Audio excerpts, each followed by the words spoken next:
பேரறிஞர் அண்ணாவினுடைய பிறந்த நாளை ஒட்டி அண்ணாவின் பெயரை, அண்ணாவினுடைய திருப்பெயரை அனைத்திந்திய அண்ணா திராவிட முன்னேற்ற கழகத்துடைய கொடியிலே தாங்கி இருக்கக்கூடிய, அண்ணாவின் வழி நடக்கக்கூடிய இயக்கம் அனைத்திந்திய அண்ணா திராவிட முன்னேற்ற கழக இயக்கம். இன்றைக்கும் பெருந்தகை பேரறிஞர் அண்ணாவினுடைய புகழை போற்றி கொண்டாடக்கூடிய வகையில் தமிழ்நாடு முழுக்க கழகத்துடைய பொதுச் செயலாளர் எடப்பாடியார் அவர்களுடைய ஆணைக்கிணங்க அண்ணாவினுடைய பிறந்த நாளை மிக எழுச்சியோடு இந்த இயக்கம் கொண்டாடி கொண்டிருக்கிறது. அடுத்த ஆண்டு பேரறிஞர் அண்ணாவினுடைய பிறந்த நாளை கொண்டாடக்கூடிய இதே சூழலில் அனைத்திந்திய அண்ணா திராவிட முன்னேற்ற கழகத்துடைய ஆட்சி தமிழ்நாட்டில் கோட்டை கொத்தளத்தில் அமையும். அதற்கு காரணம் சொல்லுங்கள்.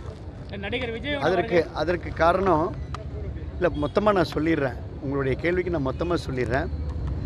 அனைத்திந்திய அண்ணா திராவிட முன்னேற்ற கழக இயக்கம் பல்வேறு காலகட்டங்களில் பல்வேறு இது போன்ற பல்வேறு எல்லா சோதனைகளையும் தாண்டி அந்த சோதனைகளை எல்லாம் சாதனைகளாக்கி சரித்திரங்களாக்கிய ஒரு மாபெரும் கற்பகதரு விருட்ச மரமாகிய இயக்கம், மக்களுக்கு சேவையாற்றக்கூடிய இயக்கம். நான் ஏற்கனவே சொல்லிக்கிறேன், மக்கள் நேசிக்கின்ற இயக்கம், மக்களை நேசிக்கின்ற இயக்கம் அதிமுக.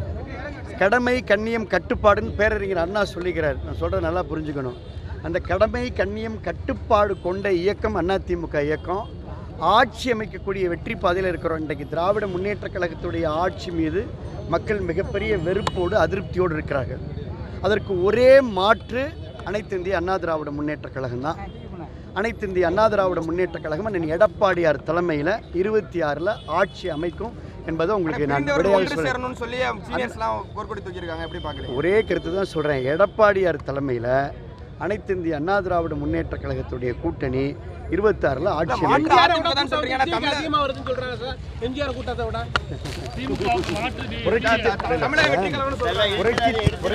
புரட்சி தலைவர் எம்ஜிஆர் என்பவர் ஒரு மகத்தான மாமனிதர். ஆக அருள் கூர்ந்து புரட்சி தலைவர் எம்ஜிஆரோடு வேறு யாரையும் நீங்கள் ஒப்பிட வேண்டாம் என்பதை அண்ணா மாற்றத்தையும் அதே போல